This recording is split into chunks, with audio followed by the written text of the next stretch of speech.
Yo, what's going on, ladies and gentlemen? Makadiko muri Zimbabwe. Surrounded by Sleek Nelikwan here on Sleek Media TV alongside Zim Quick Television team. Chandas chakaipa baba. It is a collaboration thing. Mwaona patani taungana ka. Ini ndina mkoma wangu abamire mushi pano chowa bana.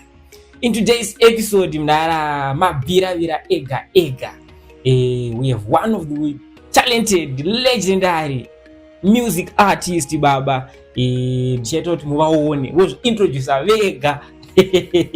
hapana ko zazara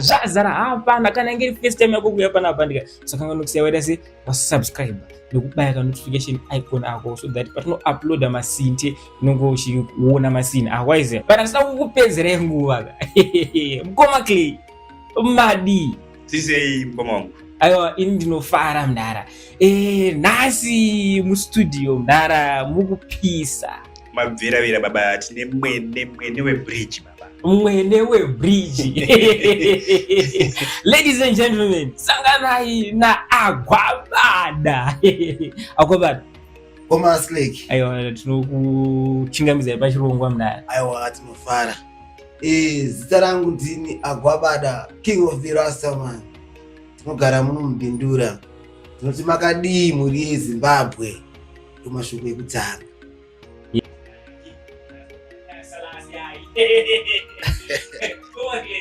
pamwe maybe vanhu vasoda ndisoja ndiagwabada zveshuwa mukangoti nyetu mbichana ka kuti gwabada baba anondinakidza ini mbichana so zveshuwa ndochibaba chiri in the house zvichiitika chiri pocho mudara. Alright, hanzi ndingokuti ndikuzivise kuti ndini zveshuwa nekuti vamwe vanoziva nevoice matauriro kuti vantu vaagwabada ndiye chete anondinakidza. Mimanzi yake Gwabada inondinakidza ini. Paya wakarova rudo rwakaenda nepinalise saka ndibata pamoyo. Elele. Paya wakarova rudo rwakaenda nepinalise saka ndibata pamoyo. Elele. Akaimba ndiudze na Kristo na Mastivo. Akaudza mudzimai wake usazopa rudo mumwe ndigwabada uyoyo. Oi pade kama siya yakatoti murove mdara kanoti vananyaso uya apa mdara. Aiwa parashaka ipareketi mboimbira bozi nguwa iringareba zveshuwa vasina kusangana nawo ndizvo chokwadi. Ndati ndiudze mudiwa nditaurire chii chakakonzera kudaro. Ndati ndiudze inini ndiudze mudiwa chii chakakonzera kudaro. Wakunditambudza ende aukendenge chii chakakonzera kudaro. Zvavakundishungurudza asi aukendenge chii chakakonzera kudaro.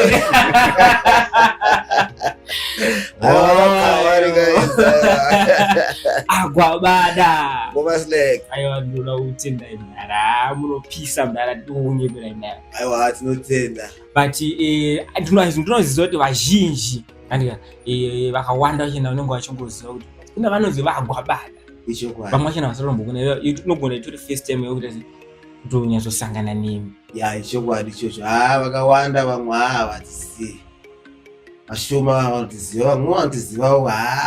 ndinomba vamwe vacho vanongonzwa zita. zita Isusu tada kudzoka manje kumashure mdara kuti munyazoziva kuti vanombonzi vagwabada ndiani. Agwabada ndimunyaradzi Chioniko. Ndiye Agwabada. Zita rekuti Agwabada izita rebasa. Alright. Zita rangu ndinonzi Munyaradzi Chioniko. Munyaradzi Chioniko.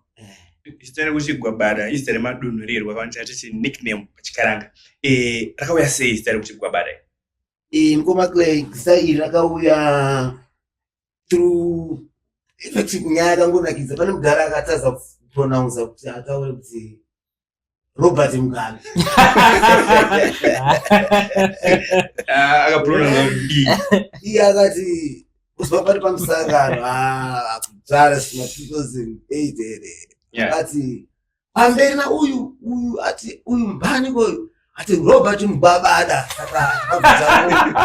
asamona kizwawo takuti darauka Matora stara chinamba. sara cho tatutama tangotorishandisa singatombozercha tozoita vaimbiwo musasata kuimba patenere vayacho ukabva zitero taGwabada Chidzokera kumashure like zvaitwa na mukoma Slake kuti Gwabada akadzidza kupi akaberekerwa kupi kusvika patiri nhasi apa kuti tipinde mune zvemumhanzi makapinda sei mune zvemumhanzi tinge tichinzwa kuti vari kunzwa vanga vachinzwisa pamusoro paGwabada vamwe vacho ndege kutanga kuti kunge vachionawo chiso kwantu uso hwaGwabada nekuti vainge vachiona vachinzwa matracks enyu aipisa ende akanzwika nebhindu raise tichirangarira mukoma Kristo Mastifi the late Joshi T DJ Ali and nana Terminator futi wanga waripo panguva yachena ana Terminator and ana Mad Linux ana team zhinji rakawanda ana Auma Star vaita zvemumhanzi tingakanganwe Henry Mayenzo Henry Sekai vanga varimo futi zvekare patime ipi yemumhanzi tinyatodzoka vazhinji vanenge vasingazive but toda kuti tidzoke tinzwe kuti Gwabada upenyu hwake hwanga hwakamira sei. Gwabada mwana akazvarwa muChipadzi clinic clinic akakurira muChipadzi akadzidza grade 1 kusvika grade 6 pachipindura primary kumberi kwaanozoita Gwabada kuti zvinhu zvakaoma asvika pakuomerwa nelife yekuti taitoenda kuchikoro tisangana bhutsu uniform unenge wakapfeka shoti rakasiyana nesheti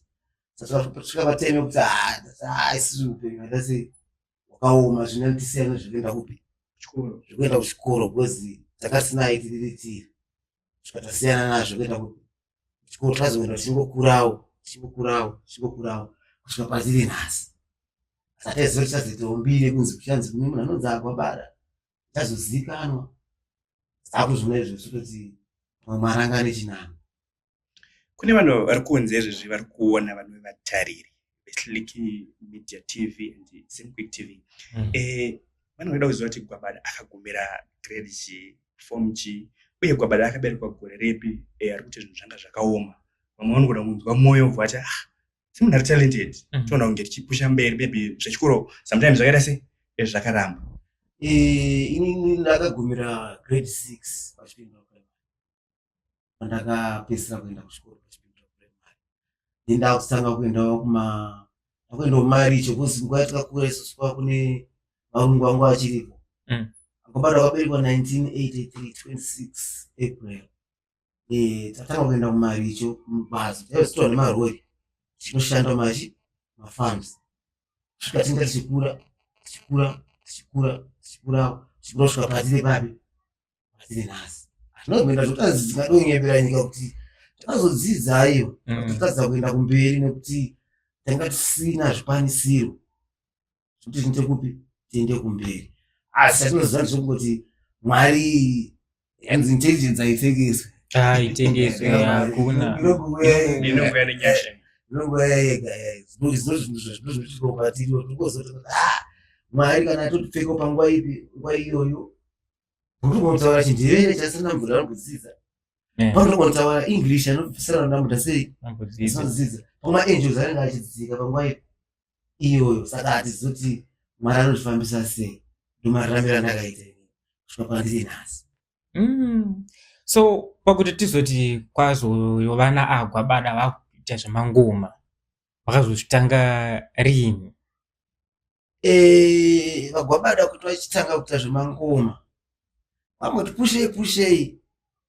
ndobva tamborora rora ndimudiki haana ndimupana 16 years ndarora ndine under age. First wife yangu ndakarora because ndine first wife inonzi amaimiriro. Ndarora first wife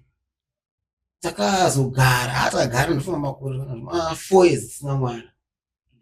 Saka tazoita mwana taita mwana tatakunamata kumasowe manje Madzibaba muri musadari. Koma muri musondosi. Ya tawina Masuwi takashandira tasakangane mazaba akatishandira gore iroro ringari 2003 vakanditi makaimbira vanhu vari Masuwi panapa kupona kwevanhu ndokupona kwenyu ndokwana mbereko ende zvishuwa mbereko takaiwana. Iwo vangwaziva sei kuti munoita zvekuimba madzibaba?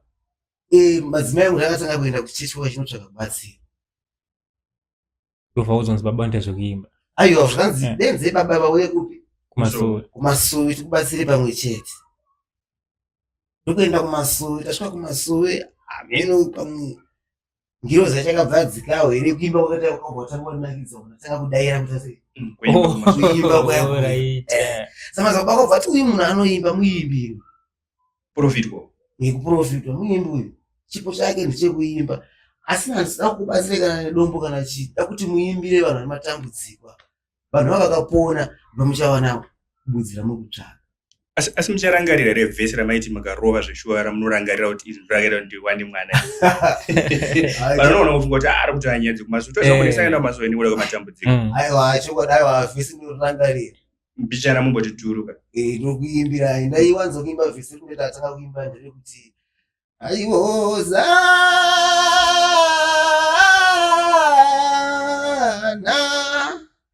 woza ye wazana woza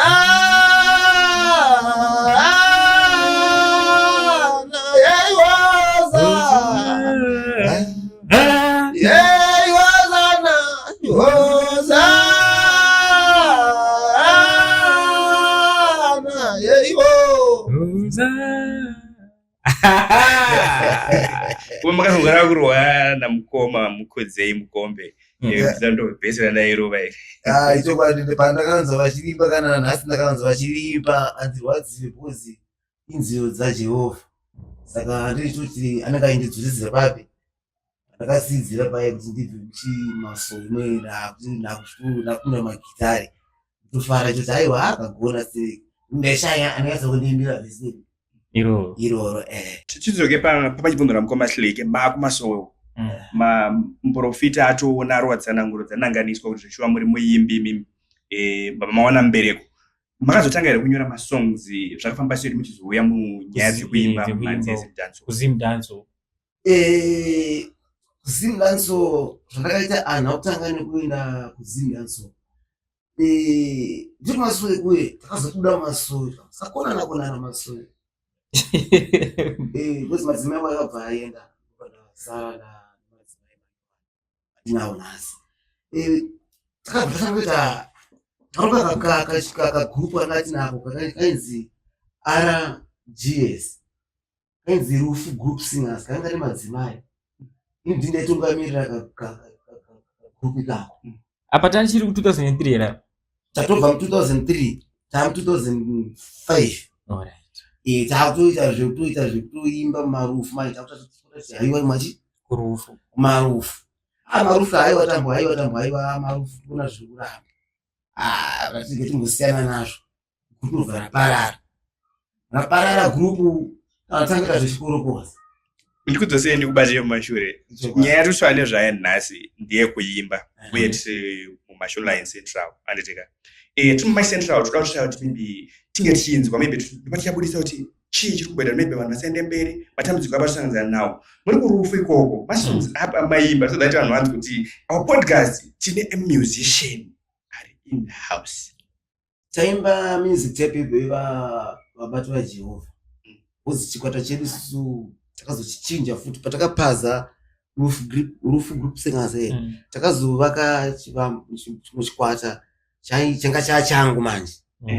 chainzi vabati venyeredzi. Nyeredzi dzaibatwa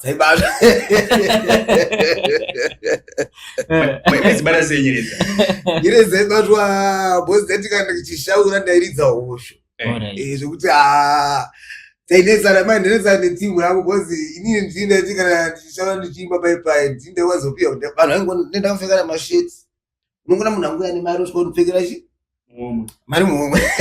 Mwenye song ipi baba kuti imenyanyozwa kuti ya Joshua mairitirwa usho. bata masongs ngoma zvezvo kuti ndiko ndapungwa Boro ya wani ndi dotwa vanonyazozwisisa because vanonga chita imagination kuti aimba song kuti chigwabada. Ashita kusiyana nenzara. pane song yandaimba yandewanzofarira yekuti Satana dzingwa kudenga na baba Satana dzingwa kudenga na baba ndamunzwa chichema ni kudenga ndamunzwa chichema ni kudenga ndo song yandewanzofarira Agwabada in the building. So chikwata chakabva chazoparara nenyaya yemari bhozi vese vandaishanda navo vangasingade kushaurawo dzimwe dzenguva vangoti ndoshaura ndokuriziwepere saka pere ndabva rasvika kuta sei kusvika pakunotsakatika ndopatakabva tasiyana nezvekuimba tatanga kuita zvebodpani takuenda kuchikoro kwose. Saimi pamukazouya mai takuchida pakazonyazonzi Agwabada vapinda takuZim Danso mai. The bed of Zim Danso artist Agwabada. Ya chakaitika tichita god panning Agwabada vakazodhirikirwa mai nehefu kubva vachikoka makumbo vakwara musoro hatangotava vakwadza miri wese bhozi akatora chipo chegore 3 months. Mukanyatochikoka kusvika paextend ipi lazvinoimba kutekari takachikoka nepamupimbira paTB nefibula zvakachikoka zvese kuti kandeti kandakagara gumbo rangu toda kupiro kuiswa pakati bhozi kana pasina piro raidona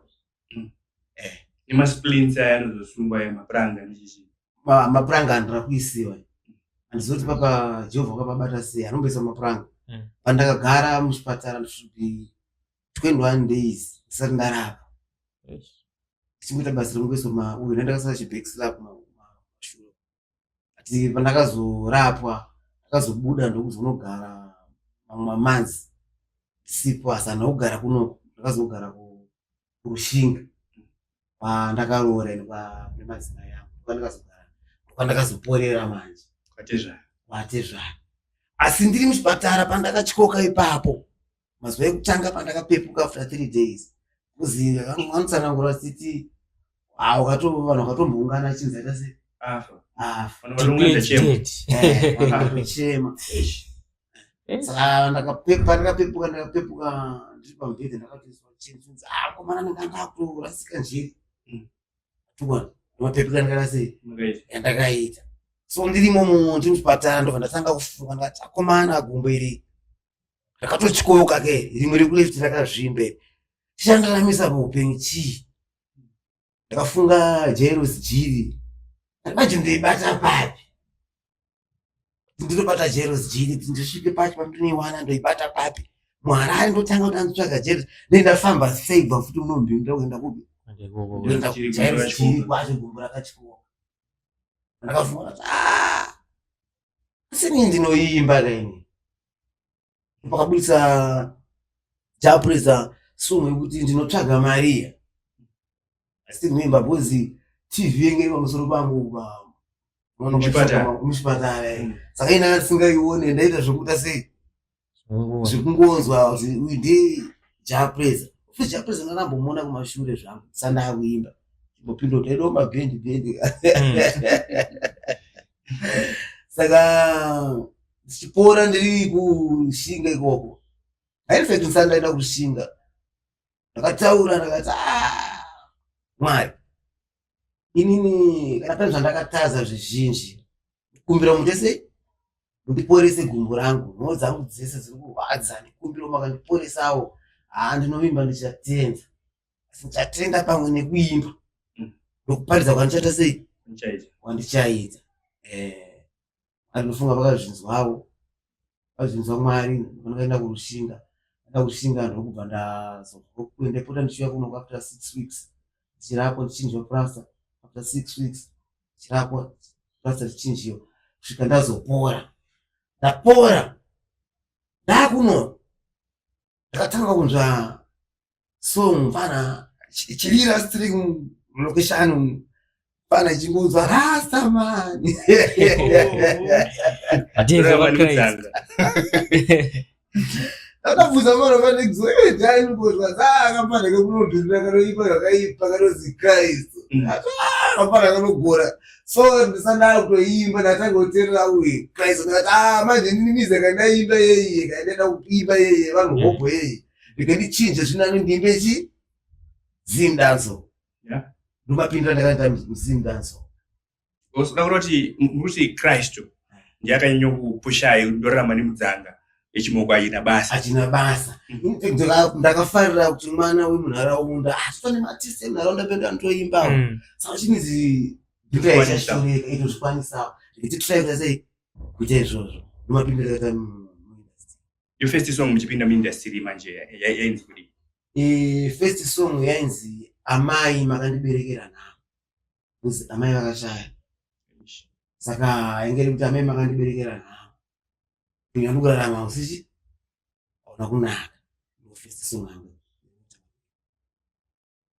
Song yekutanga iyi tuziva kuti maiimba life yenyu mukadzamisa ndangariro. Inokusvitsa ipapo. Inondirwadza ndikachinja ndinobuda kuizwa because ndikutongoizwa chese ndida kutoona amai vangu vakuzi vakuuya zvekuti dai vakafawo ndine kambiri kandinako kunzi mwana wenyu haatwane mbiri kunzwa baba ane bridge haatwane takeshop hakuita kabusiness ndeitoda kunoka amai vangu pamwe vasina kumbofova isasi vachishupika kusi panguva yacho zvonga zvakaoma kusaidi kwangu akafamba yangu akafa zvinhu zvakaoma. Mutorevera kuti mundaragwabu maito 7 nokodzizoronda kutorishaya sadza racho mazuva mangani sakasvika kogwezi takakurira kuzasi mabhanana sakasvika nguva yekutoti unotoziva kuti wakatosecha ukaona muringa wemabhanana wauda kuibva uye wototema wotoviga musango pota uchienda musango memoyo chinotora kunyange mamwe asaibva utasei uchiwera kusango ponozuva vadheri ngwasimisa saka Agwabada song iyi yaamai ndo yakatongoti muchitongotanga kurova iyoyo yobva yatoputika zvokuti kwakabva kwatokutanga kupisa Agwabada here kana kuti makatozomborwamo mumasongs mambiri apa musati mawana song yakaputika chete? Iya inotanga nekuputika yakatotishoresa nevanhu vakatotishora vakati kwenini ndochidzi because 2000 ndakandirekodha song achirekodha kuhospital zvakanzi vanhu vaitoti kwemadi kuenda kustudio tobva kustudio yenga yakari yequality handizive ya zvinorwadza sei mwazinekuti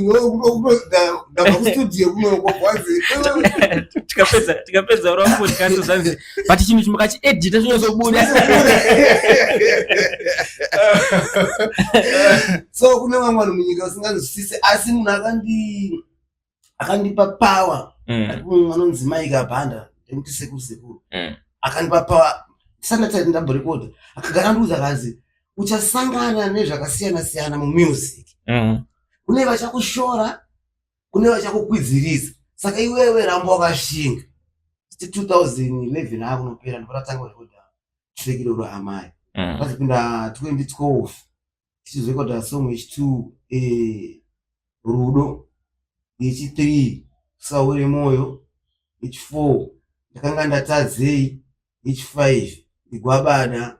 yenge 2012 ari kutanga. Alright. Because ndikushayida kurama chiverenga maybe togonosvika ku 200 kana 300 masongs per year. Pane mwaka tuudza 8000.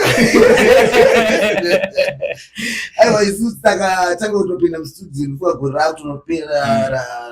2011. Saka rekodha one track. Then ndikubva tazonzi kuna poisanonzi Alivio. Ghetto Crafts. Mabvere wewe kumamanzi wedimadi kutsvagoma manondoenda kustudio kupinda kwa 2000 akati record pakati record akabva printira CD 1 saka CD regara riri maoko manje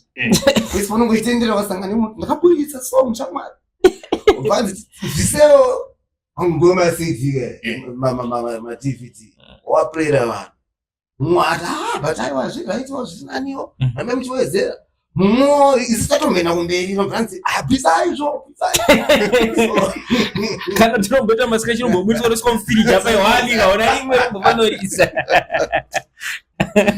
saka gore ratozonopera ndifunga track one inotofanira takatozonari kana zvima 3 months ne1 track boys tethi takaenda kustudio fane futi kuhospital kwekweyo ndesvika tona mageti sakata sei akazara ina ndiri munhu mukuru kune mageti uisafana vangarafana so ndaito ndakatosvikawo pamwe ndo respect wakufana yavai ndichagara studio nokuti anchazizoko mangwana ndakazoziva kuti kune ghetto crafts Ghetto Craft Entertainment iyengere yani ingeri ya titas okay yanga rimwedzi yekumayacho saka takazoyi ingeri face to progress ndoko kakazorekodera regwabada ndokarekodera ndo album rakasitangwa rekodera gwabada yange album but muhit song yakabuda mugwabada inzi muhit song yakabuda pa album rakutaura iwewe yainzi haukendengi na Kristo na Masteve na Gwabada chichikakonzera kudaro masongs akarira mna handizika akarira ende unoona chinoshamisa ndechekuti Mr. Clay patimes idzi kwakusina social media kwakusina TikTok engeri iko but isusu tasata tawizi but kana tichitengezi kwakusina social media tumiyazo kumbene zvave kwezvi isusu kuti munhu kwasorekoda song hana otisa pa TikTok song yakutotanga kutopisa but imi makapisa dziri nguva dzema-CDs chokoda bozi patema takapisa isetozva tikupisa zveshuwa asi mapisi tataita tachokwadi kwamazve ini zvinondirwadza panguva yatinze takapisa yacho ka dzara yaramba futi chienderera mberi futi ndo imwe disadvantage yakudhara neizvezvi uchiimba chete uchiimba chete ndaitaura panyaya yekuti ndichiti matracks akazobuda riri album ranga rine 10 matracks album ra2012 ndoparakazoitawo manje kuti Gwabada wakuti wakaenda kutoza Gwabada wakutolenzwa mashows wakutoenda mashows kuchita mashows zvinhu zvese zvese zvakufamba mushemushe asi chairwadza futi mashows imomo nokunodenzewa utorwa show pungwe chikafutonyimiwa futi nemunhu akushedza uyu toshanda wakadaro tozopiwa mari yako chiti chikafa motozonzi handozokuna pamwe musi asi ramba chinoita sei chingoshingirira akwabada mashure akwabada like pasong yamamicho achisha akakonzera kudaro makaita collabo na Masteve na Kristo tinonzwisa kuti pakaimbwa na the late Dr. Oliver Mtukudzi vachiimba Neria pane zvangu zvatoitika mulife yani yavo vachitiusawo remoyo chii chakaita kuti muimbe song iyi ndimi here makanyora song iyi pakolabo yamakanga muchiita chii chakakonzera kudaro song iyi yakagara inge iri yangu inini akwabada saka Masteve andakasangana naye ndipa polisi ndanesana nemudzimai Masteve anoshandira papolisi papo pakandoona akanzwa music yangu kustudio kwatarekoda ata ndimi Gwabada ndakazi ndimi Gwabada saka Gwabada tikaita collab nemi asi kune mufana andikuziva kupisa anonzani Christ ndakati anoabva chakata sei chakaita but mutiimbire chorus ndakati apenge ndine song yanga ndakanyora but song yandikizwa hit song ndichakuimbire chorus ndokuimbirechi verse mazano apa chakaita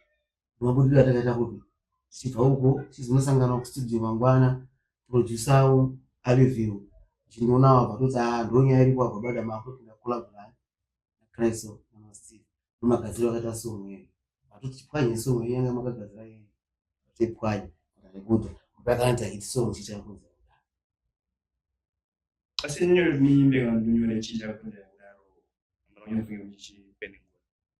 ndatsanangura ndichiti chakanga takabva mukunanetsana nemudzimai wangu kudaro pandakanyanya kunetsana naye kubva andisungisa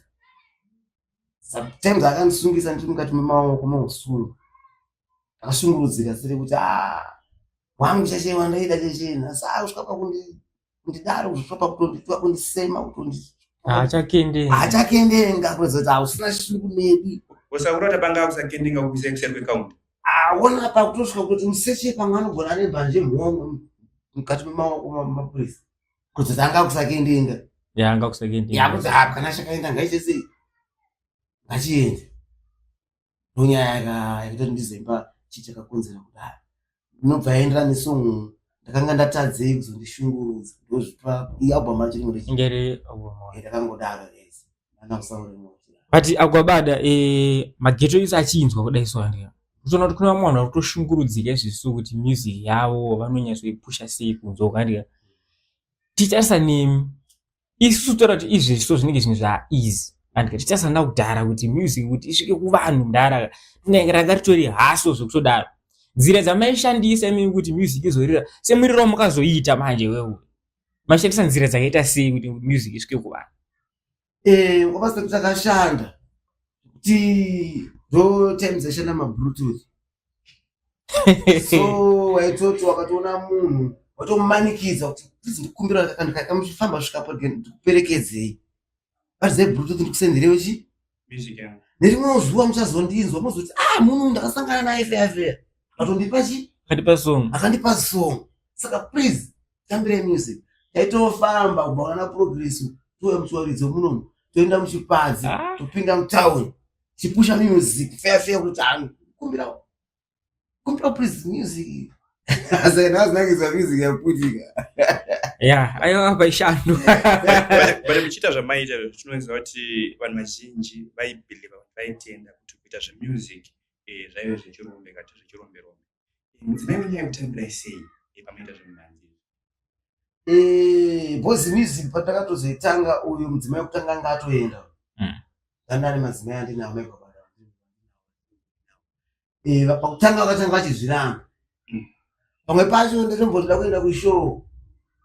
kuna hembe yaisiwa aineso pamoto hembe bva yapisa yapisa nemistake atirikuona kuti uchienda kushow kwekuye hembe hapana bhozi haina shamwari dzakwana nakisina shamwari yekuti kana unokumbira kuti shamwari ndipo t-shirt akati ndipfekete nechi kushow adoda pamwe bhutsi dzakada kuenda nazo zedze tsoka dzedu dzidike kana vamwe shamwari dzangu dziri pasaizi 8 apo ndinotopfeka saizi 6 bhutsi yanyikwa mvura mupfeka saizi 6 zvimashua ndopfeka saizi 6 but muchitaura nyaya yemashows enyu todaudzwa pamashure like panyaya yekuti muchitaura kuti ndonguva yaitwa zvemapasapasa ichokwadi pariko mazuva ano echidika havazvizivi imwe nzira iri kupusha music zvaifamba sei kumapasapasa mapasapasa inzira yakanaka yekupusha music asi zvotoda uri ndiwe watoshanda ndiwe kuti inini ndaronga pasapasa yangu ndiri artist ndini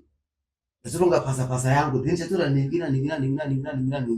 vanhu ivava togara todza munhu andipa nzvimbo yekuti kushandisira panapa indichaimba kana kuti 4-5 hours handisa munhu andidisturb nakupusha music yangu ndiri ndega saka Agwabada tutaura kuti panguva yaitwa mapasapasa yeye maartist ndo vaitoronga mapasapasa maartist nemaproducers ndo vaironga mapasapasa basi taita dambudziko remageto izo ari kuuya ari kuchema kuti mapromoters ndo asiri kusafambisa zvinhu aiwa maproducers kusvika time yamaita zvemumanzi yenyu mamune management panguva iyoyo inasina manager manager ndakatozomuwanawo apo azomboti fambei saka tosvika pakutozoora mwoyo manager because anenge ndambotsanangura ndichiti kukura kwese akura baba namai vasi pamwe chete saka takakura ndisina kana chitupa atimwana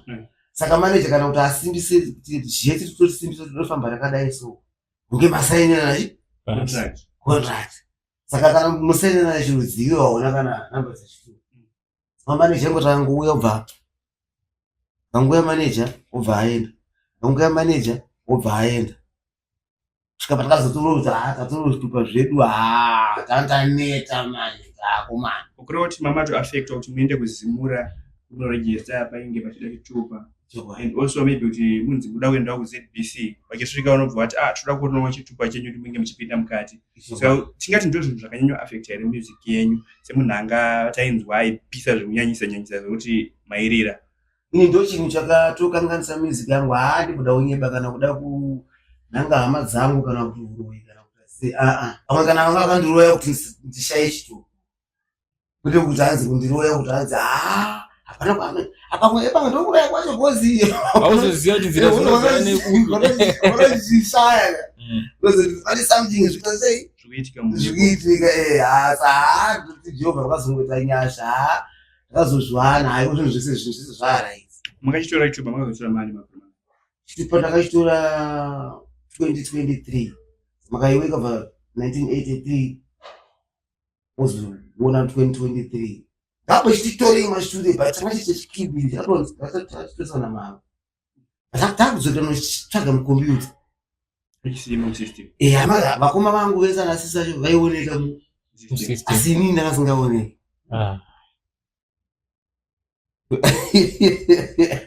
Song yamakazoimba imwe yainzi Gwabada anondinakidza ini yanga iri paalbum iri yekutanga yakanotanga iri paalbum yainzi inge iri paalbum yekutanga zvinoitika album yekutanga yainzi zvinoitika but song iyi mimi muchinzwa sekwamba kwayaita mainzwawo sei semunhu angari mumanzi mainzimurirwa sei chinzwa ichirira mastreets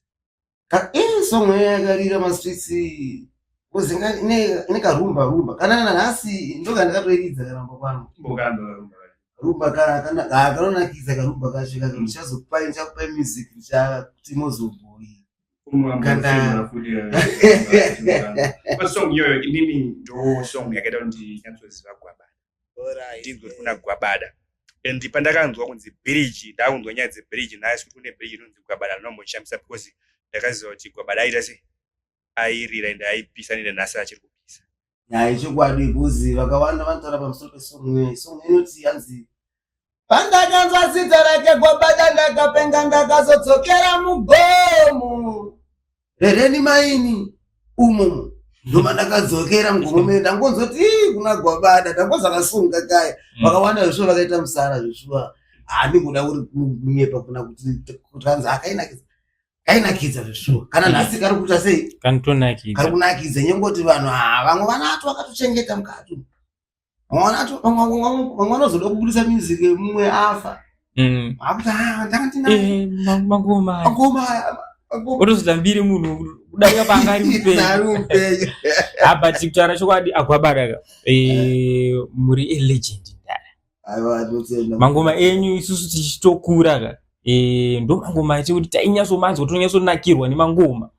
but munoona kuti chichikuitika ndechekuti chiya Gwabada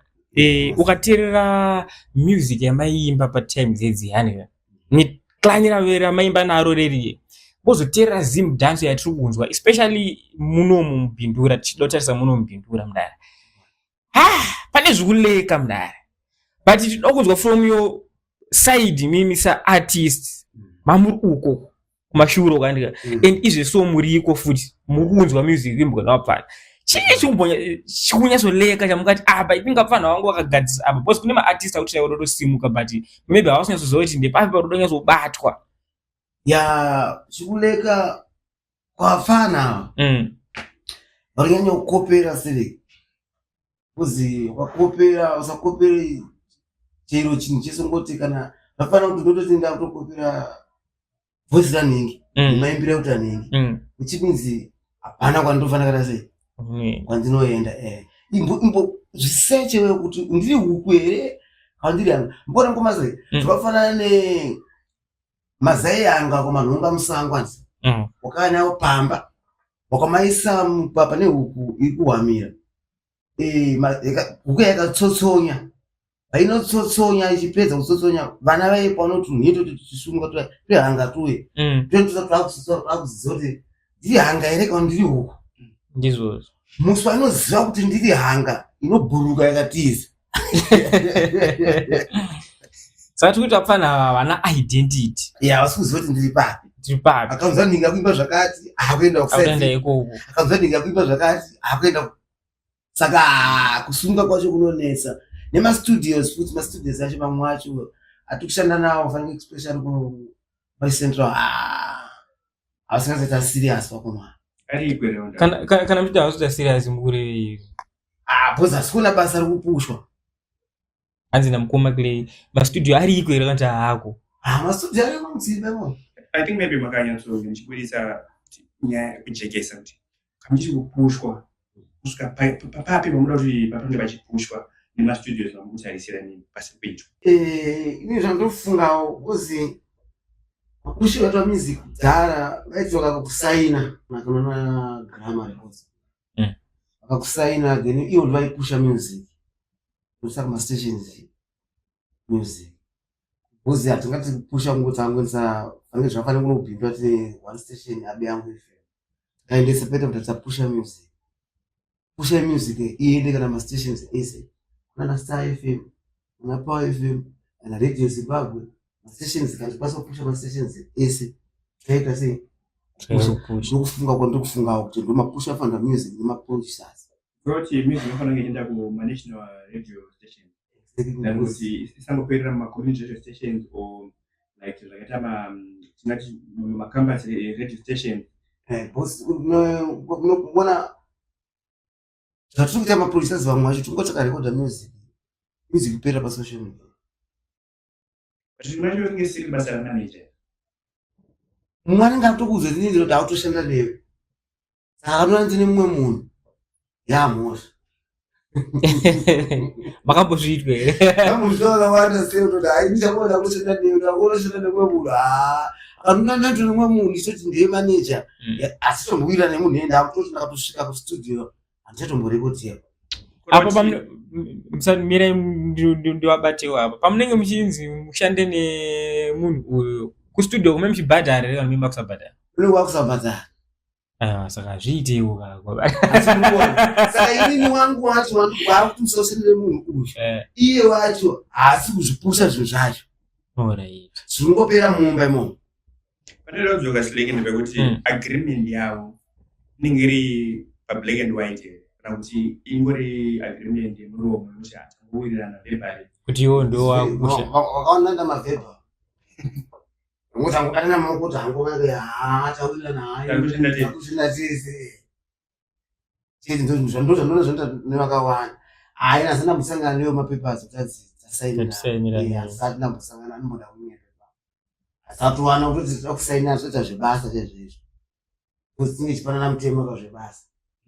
haini ndikuda kushanda mashanda atatoshanda zvakadai ndakabhoenda kunana Zikali ndokwara kuGrenville kwarani akatombo kana mazuva uyu soja lavha achiri upenyu akatora hama yae ndakagara ikokuyo asi ana Zikali muchakabvu Zikali kareji akazonditi shamwari music yako iyi bcause ndairidza digital apati music yako ida maiwa saka ndakati utoshanda naprogress pfuma live band atimona kuratidza kuti toti uku kuna Zikali zvatoramba atoramba dhiri kuti music yakandipasira sei saka haana kana kumbondisaina but tichidzoka kunoku hakuna here vanhu vakusaina vanhu hakuna here pamarankings enyu kana pakureta kwenyu ndepi studio yamunoti this is the best studio uye kana maartist amunoti nhingi nanhingi vari kushanda panapa nguva ino yatiri ino iyi munoti maybe vakapushawo zvinogona kufamba zvanaka hangu wake anomuda kunyepera studio pandapedza topinda mustudio Mbai Givenchy studio ndakapedza kushanda nayo ripi isi 2019 covid akupinda covid makanobika chimunengu chamakabika tagadzira album renge rine magitari gitari ndakaridzwa na William Mfana kuna Mfana William anonyorera mfana imeni music ndandadotofunza kuti mukoma majuru anorova magitari Kongo William Kongo pale yanoliza lead akanibatsira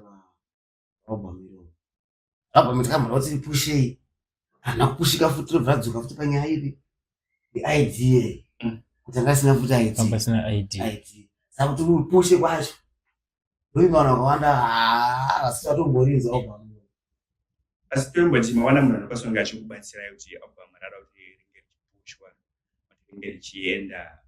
plans enyu akamira sei uye kufanira sei kuti obva ringe richienda mberi sinongoda munhu usitogara pasi towirirana tinotishashanda sei maconditions akamira sei nitopusha zvinhu zvoda zvenda kumberi zvinhu tinazvo zvakawanda zvimwe zvisala munhu zvira vamwe vakangonzi wabva muri kutanga riri nechitu asi tine zvimwe zvatinazvo zvatakarikudhawo saka kuti takaona munhu takasangana naye pamwe munhu anobva ati chinhu chakanaka ichi ngatichiteereri recording tadogadzira zvakadai so saisi asi kuramba zvinhu zvipi zvinhu zvese takatongotarisira kuti chero anenge auya anokwanisa kubatsira kuti tisumuke tiende kumberi hawezi tese basi handisimuke tiende kumberi asi anonyanya kukutsimudzirai kana kuti atinoti anokuinspirai munyaya dzemumhanzi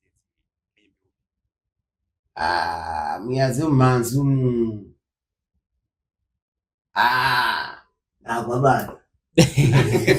Nozviinspire pachenyu mimi ya asi vanhu vanonyatsoinspire chezvo zvekuti akandonyatsofunga nezvazvo believing guy mwari vanotowandonyatsonzoti it's obvious because ndakanyatsokuoma chezvo izvo kana babasha anogona kuateerera na baba mukudzi anogona kuateerera kana ani naye zvake tazota sei kuteerera asa sofaka ndikutomboti ndakamboteerera pane kafana kandakanzwa kari kudira mazuva akadiki kafana nemwana wangu kadiki akanzi aiwa King Alpha kakae because kanoimba tebe music yangu checheyandu chasei ndakakanzwa kachiimba soka ndakaona video lakini sodzi yangu tanga kuenda kuti akafanaka kana ari kanyorera ADB wacho ari kugona ari kunyatsogona chezvo izvo ndokamfanaka nonatsokuteerera mazuva ano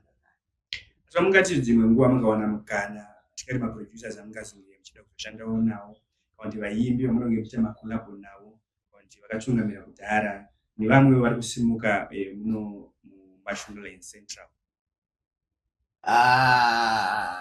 papa mukoma clear notongewo pamwe wadhiza size but akusikusize kutaura chokwadi haini sofa handisitomboda kutsvaga munhu otane collab ndototi vanhu otage inini atine collab handisitotsvaga munhu otane collab hapana munhu akaenda kunesaingo kunesaingo bhozi akaenda nhoo akaenda nambera tukuyo akafa akaopana panyika hapana kwavaenda bhozi ente ndogona kuovhate ndoda kuenda pandira kuenda panondibata like kuti tutaura maybe Kristo akaenda andizika but akaenda but vanhu vanenge vanikamuka kudhaura zvakasiyana siyana and tina the late Joshi T aizikanwa kuti Joshi T Joshua airova but Mwari akazotongoona matongero neimwe nzira ende nzira yakarwadza vanhu vazhinji ndoshandawo sei imimi naJoshi T ende manzi yake muchiiteererawo yange yakamira sei Joshi T because imba ndakazoimba Joshi T anga atoimba kudhara ndazopinda mindasira ko bana yakatoa kuma 5 years mwakandisira makore akawanda kuimba akazopindawo mashure mawo saka music ya Joshi T kana nhasi kana ndakazoteerera mushure kunge panera atoshara alright ndikatanga kuti ndozvaimba Joshi asi ine aindifarira because aitamba na Steve alright atinoona saka patatanga kuteerera music ya Joshi T matracks anga kuti ayo ndakanyatsa kutoverenga matracks chete kuti andakanzwa aJoshi asvike 3 andanyatsa kuteerera Joshi because anga kusheka music yaJoshi asi kumuziva Joshi ndoita sei ndakafanira auyo ndotaura kuti auyo akaenda zvishuwa kuti vamwe vari papenyu aiva vasati vaenda vachiripo turimbudzi navo mabiki vemumhanzi vaibika zvinhu mudengo munodhura munodemba kuti auya akazongoenda mudai anga achiripo mudai ndisingatobatikawo maybe ndapa neimwe level vabiki vemumhanzi uyu Alivio ndiyari kuSouth Africa Madrinox ari kuchipadze tarimwe anga aiprosa vamwe vacho mwezi bhosi time takaimba tichambiri takatanga kutswa pakanga kune January Ghetto Class mastudio anga ariwo aikwikwidzana vamwe vacho mamwe vacho anogona uye vamwe vacho atozokusunga kwezvinozvi mamwe vacho atobvizoti studio inonzi chii kuti nekuti afanana kwezvinozvi ngobate indaa kuridza gitare ivo zvinozvi matariro andokuita ndakutoridza gitare manyu avo chaichaivo nditotonelidhi rangu andorobha ndoridza acoustic guitar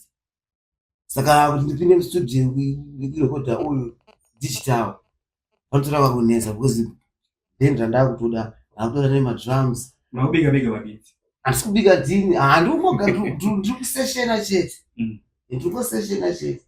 kuti chakatongochayawo pamwe zvakanzo chakati ndakuenda kune big studio muri yezimbabwe yakataisaizvo irikuda kuti vaziva kuti mune zvamunokubika here mune chamunoda kuparura here manje kwazvo izvozvo makanyarara kuti vanhu chavakungoziva vakuziva kuti kune bhiriji raakubabada nyaya dzemhanzi aiwa mumhanzi tiri kutoparura hatisumboregesa kana tichiri vapenyu chete so zvinani muzotishora kana tichinge tafa muri Zimbabwe saka tichiri vapenyu zivai kuti inini handisi kutarisira Zimbabwe chete ndikutarisira pasi rose kuti ndifanira kutozivikanwa pasi rose agwabada vatakambomuzwa uye kuti chakakonzerakaazonosidzii rangu rakatumirwa munhu nendege kuenda UK amai so ati mwana wangu ari kungotaura kuti agwabada rakaenda saka kana rakambosvika CD voice rangu ririmo muAmerica changusara kusvikawo ndini muridzi andinominga kuti njera sei ndichasvika chete aiwa kuparura tichaparura hangu hadotoarisi Starting up actually moving from Slick, I think maybe this is my last question. Tauya Gazaland. Very jirere runzi kwabada.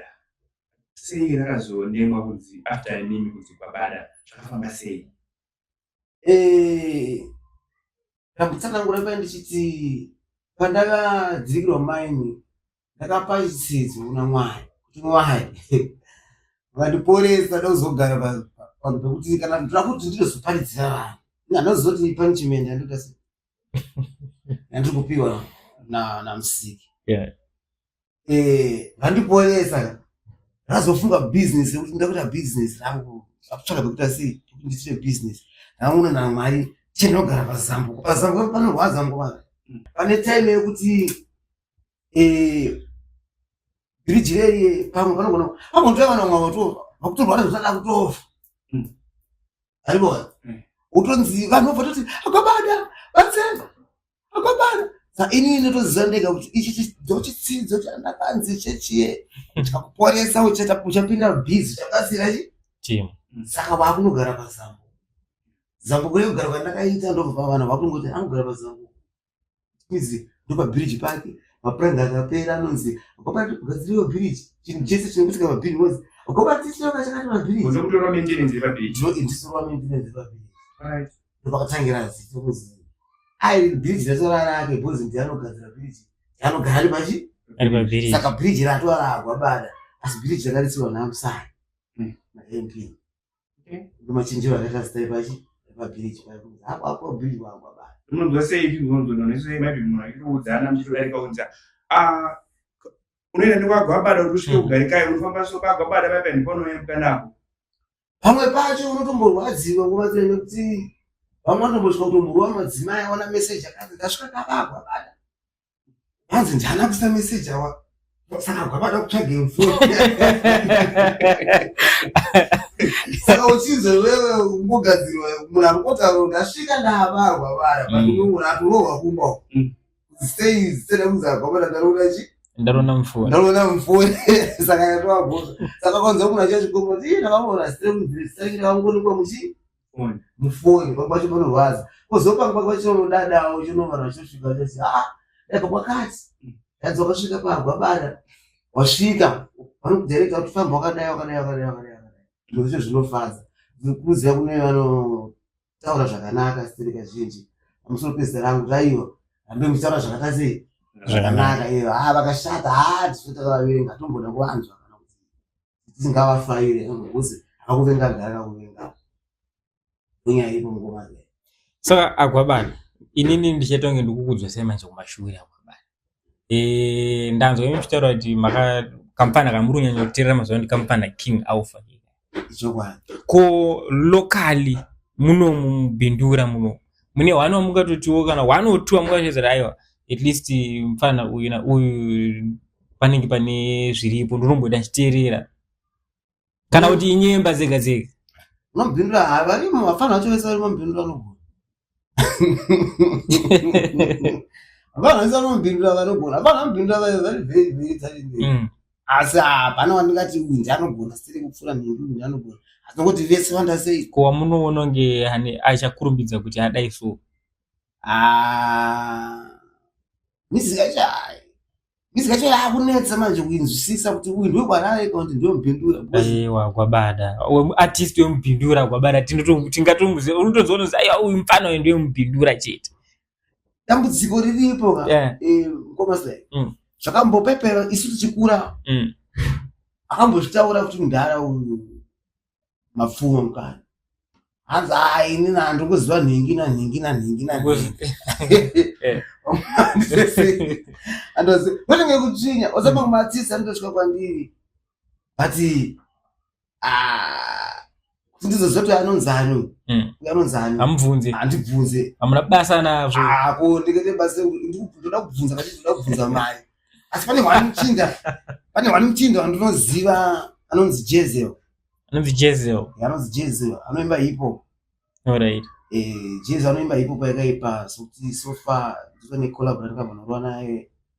last week but one inonzi ndanapisa sango song inofanira yakapera kugadzirwa kwa Julo studio ya Julo Jezel ndoateerera saka ndikataura inini ndichiti Agwabada ndikataura inini ndichiti andike Zim Danso mubindura yakafa ndisiri wrong andi ime musiri wrong because amusitoziva imimi sa Zim Danso artist amusitombozivawo Zim Danso youth artist ari promising ipapo mukopasa kumutaura chokwadi kuti ndizive pamwe anoziva nayo maZim Danso aiwa but imimi sa Zim Danso artist mndara matizezokana wani music yacho haisi kunzwika mbindura inyaya kuti haisi kunzwika music haisi kunzwika because isu patakaita music pai mana 2013 waitoti bindura mese music yaingorira ndemchi utozoti uyu ndiningu uyu ndiningu uyu ndiningu uyu ndiningu uyu ndiningu uyu ndiningu but ipo zvinezvi ukandoziva kuti uyu ndiningu uyu ndiningi haisi kunzwika kuziona kana mufana wewe ngomuchitaura wakabva kuno kwewe ndikumuziva nongokrosa kuti ndakabara but zita rake ndazoziva kuno mfana ziko saka Agwabada isusu tikutaura here kuti inyaya yekuti vakomana muno mavasi serious here chii chikumhonyasoitika kuti vanhu vasarira ava Agwabada havasi kugona vakuita chii mukoma panonetsa kuti pindura uzi haneni handiti matombondibvunza makati music yenyu haisi kuira music yenyu mimi saka ndianani mhosva ina handizive because kana yakwiriri wacho but oneka difference iripo ndekuti imimi makatomborira mna muona ende izvi so kungotaura kuti Agwabada mupindura ndi murisandoziva kuti kune munhu anonzi Agwabada but imimi ndatokubvunza isoka kuti one local artist mabva matoshaya mabva matoenda kuhipo zvirowo kuti kuZim Danso kwakatoipa atori mawani saka tingaite sei alright kuti music yedu yemunobindura inzwikwewo ive nika impact ndoona chimwe chauraya music mubindura inyaya yekuti vanhu vane mari vari kutemba kuti vamwe vacho vanenge vane mari wakamusvikira uchiti ndida kupromota kuti music yangu ifamba yakadai havasungisa mari kumusic asi enda wakasvika kwati ndine gomba rekubudisa mapoints aiwa 2 minutes baba mandifungisa imwe nyaya ndikaudzwa naartist atichataura zvangu nemazita dzakasvika kune imwe mbinge munobhindura chamari mpano izezi mdatso artist andika vasvika vati mukoma ndinoimba mangoma ndinoimba zimdanzo ndachikumbira kuti mumbotiyo kuti mangoma angu aya kana muchikwanisa kuzonipromota adzi mbinga vati mpano ini ndoteerera sungura ungatotanga wagona kunyora sungura ndokuti ndizokubatsira. I think saka maybe pamwe ndo zvimwe zvikuita kuti pamwe magetro youth azoshayawo hope muzimdanzo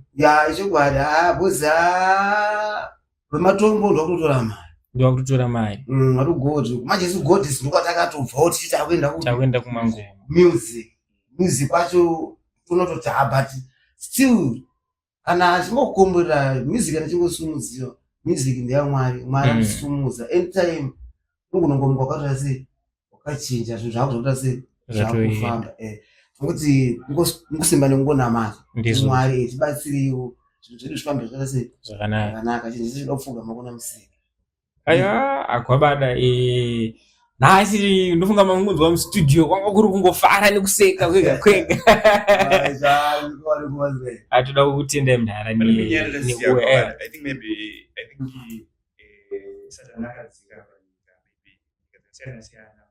inyaya yekunetsa imadrugs buka makafeila yamwana buka makafeila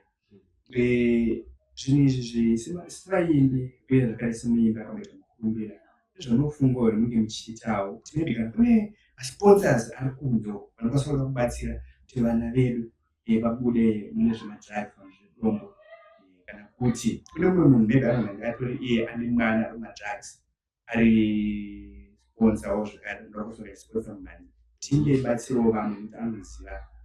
kurwadziwa kwazvo nyaya dzekuti une hama nemwana akuramba achitora dombo. Chandoda kukurudzira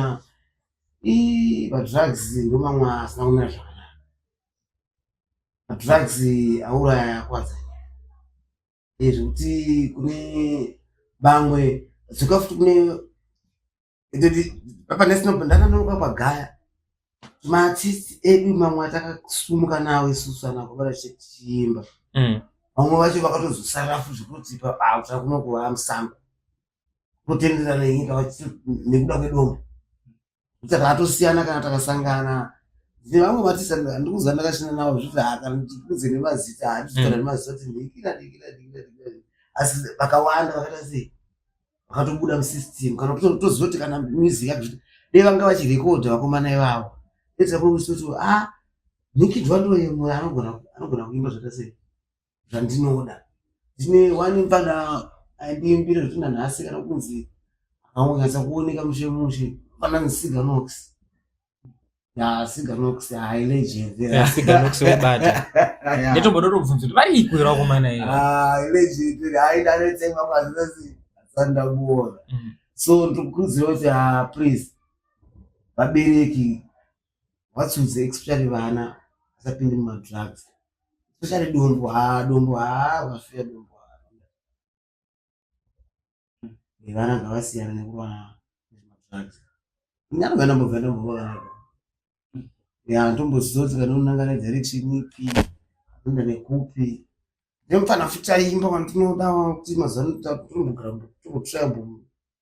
tomudzora panonzi mahisa zvini zvaindinaye pabridge mazuva ano atobuda nezuva akaenda kumhonduro vakushandira zoti pamwe kana achita zvemadrugs futi ikoko zvachiita zvekuimba kuimba simba matracks ake ndapedzera bhozi anga achimborwara matracks ake ndapedzera kumanzwa pane time ndikatombosechera payoutube matracks ake ari pasi funga ndopasa kutaura panyaya yemadrugs chekupedzisira I think maybe ndaisa zvekupedzisira zvakawanda tanzwa muri kuchema nyaya yemaproducer vemumhanzi mati Ali akaenda ndetakuziva kuti Ali Universal Studios iri kuSouth Africa kurotakarasikirwa but panomboita yudzoka yende but sevanhu vakubika zvingundengo tina madlinox zvii zvamungafunga kuti tingaite tibatane semhuri yebhindura kana mhuri yeMasvingo Central tinge tichidzosa madlinox vachibika mumhanzi vachishanda maybe chichiona vanenge vedu varipo ava kuti mumhanzi ungochenderwa mberi vachizopindura zvekare vanoita chipi iri angave masponsors mapromoters nevakasiyana siyana. Kuti iyo madlinox havasi kurekodhereko zvinezvi Daniel kusina nane time sinomena Daniel kunzwa Daniel ndichikupfeka shoti rekaki rimweni.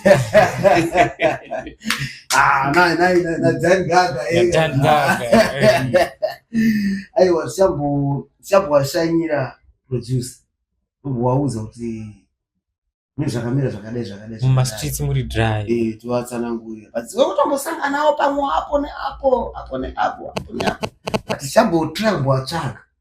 I think maybe vanhu vari kutiona tiri pachikuva vanhu tiri padande mutande zvino wherever you're watching from makasunirwa kunge muchiudzawo madlinox kuti muri kudiwa tinge tichita hurukuro tichitaurawo nemi tichinzwawo kuti zvii zvinezvo zviripo tinge tichibananidza sevagari vemubhindura vanhu vagari veMasvingo Central in the golden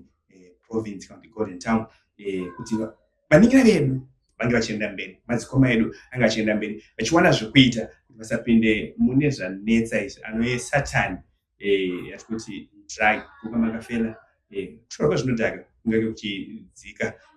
madlinox vachibika zvingundengo nevaningira vedu uye tikare tichivasapota uye tinoziva kuti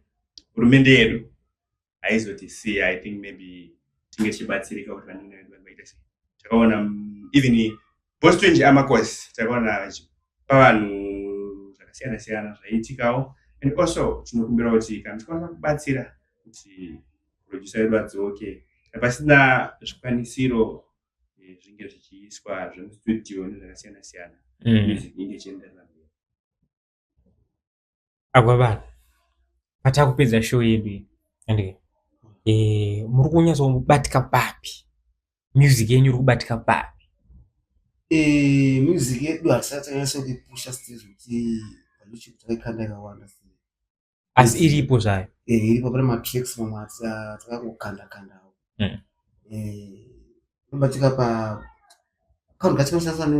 nekamwana kangu kamufana ndakati iwe ndiyoshandisa phone ndinofanira kuita technology mazuva ano kuziva zvokuti andida kuti ndakudai so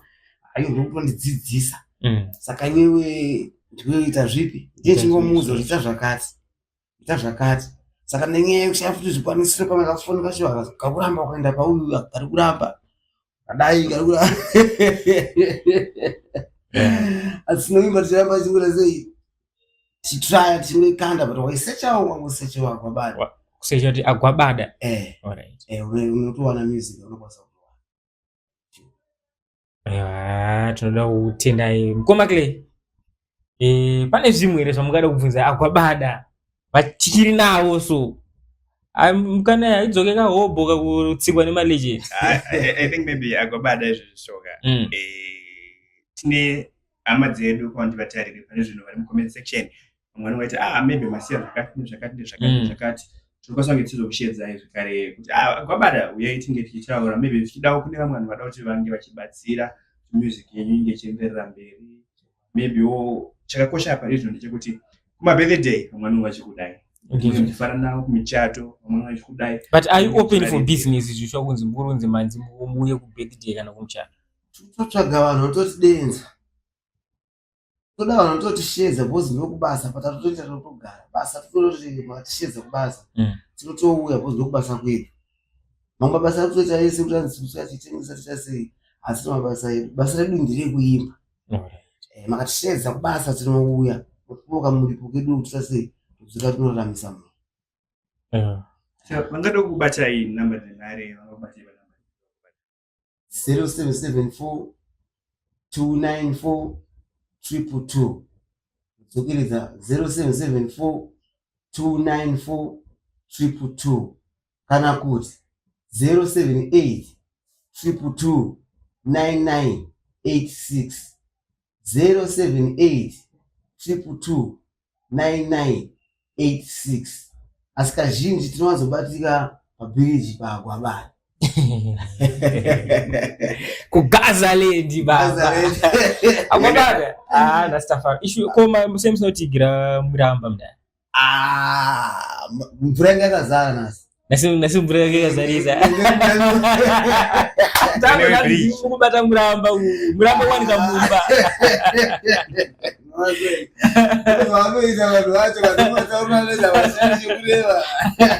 Aiwa, ladies and gentlemen, this was Agwabada, legendary legend baba. Vanga vari panapa pa Slick Media TV /Zimquick TV baba tanga tinawo ndofunga mazvinjira mapanjao sei apa hama dzangu maparo wasei aiwa Agwabada tinotenda tinongotiwo kune vari kutiona kana mune macomments amuda kutaura don't worry itaipai mucomment section